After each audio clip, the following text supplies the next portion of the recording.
আমরা আমাদের যারা বন্ধু প্রতিমা আছেন তাদের প্রতি আহ্বানে রাখবো, আপনারা ভুল পথে হাঁটছেন। বৈষম্য বিরোধী যে প্ল্যাটফর্ম তৈরি হয়েছিল, সাধারণ মানুষের একটা চাহিদা তৈরি হয়েছে যে শিক্ষার্থীরা, তরুণরা তারা রাজনীতিতে এগিয়ে আসুক।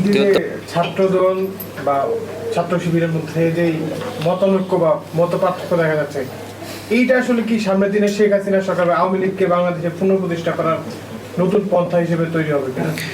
আচ্ছা, আমাদের এখন পর্যন্ত কেন্দ্র থেকে শুরু করে আমাদের শাখা লেভেলের কোনো দায়িত্বশীল ব্যক্তির পক্ষ থেকে এমন কোনো আপনি বক্তব্য বা স্টেটমেন্ট পাবেন না যেটা বাংলাদেশের ঐক্যকে বিনষ্ট করে। আমি আমার বক্তব্যে সেটা উল্লেখ করেছি, যারা এই স্বৈরাচারের বিরুদ্ধে লড়াই করেছে, ফ্যাসিবাদের বিরুদ্ধে লড়াই করেছে, আমরা সকল শক্তির সাথেই জাতির স্বার্থে এবং দেশের স্বার্থে ঐক্য করতে প্রস্তুত।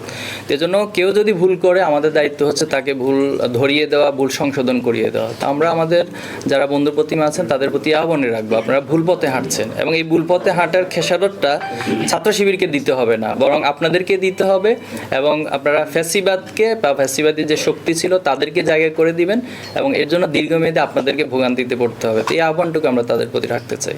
দেখুন, প্রত্যেকটি দেশের কিছু সামাজিক এবং পলিটিক্যাল কালচার গড়ে ওঠে।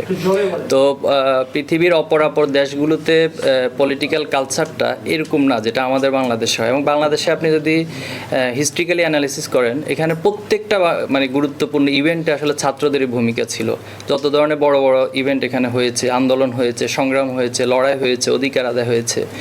তো সেই জায়গা থেকে ছাত্রদের যেহেতু প্রেক্ষাপটের সাথে বা ব্যাকগ্রাউন্ডের সাথে একটা রিলেশন আছে, তো সে জায়গায় রাষ্ট্র ক্ষমতা অথবা সরকার পরিচালনার ক্ষেত্রে এই দাবিটি বা এই চাহিদাটি অটোমেটিকলি তৈরি হয়।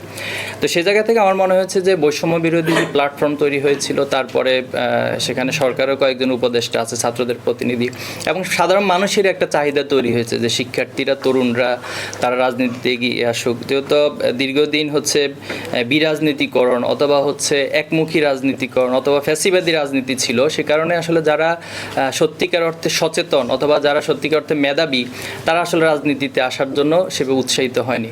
আমার কাছে মনে হয় যে সেই উৎসাহেরই একটা ধারা তৈরি হয়েছে। তবে এখানে বাস্তবতাকে উপলব্ধি করেই অগ্রসর হওয়ার জন্য আমার পরামর্শ থাকবে, ইমোশনাল কোনো ডিসিশন না নিয়ে আবেগ, বাস্তবতা, চাহিদা সব কিছু সম্মেলনে যদি ছাত্ররা সিদ্ধান্তগুলো নিতে পারে, তাহলে সেটাই দেশের জন্য, জাতির জন্য কল্যাণ হবে।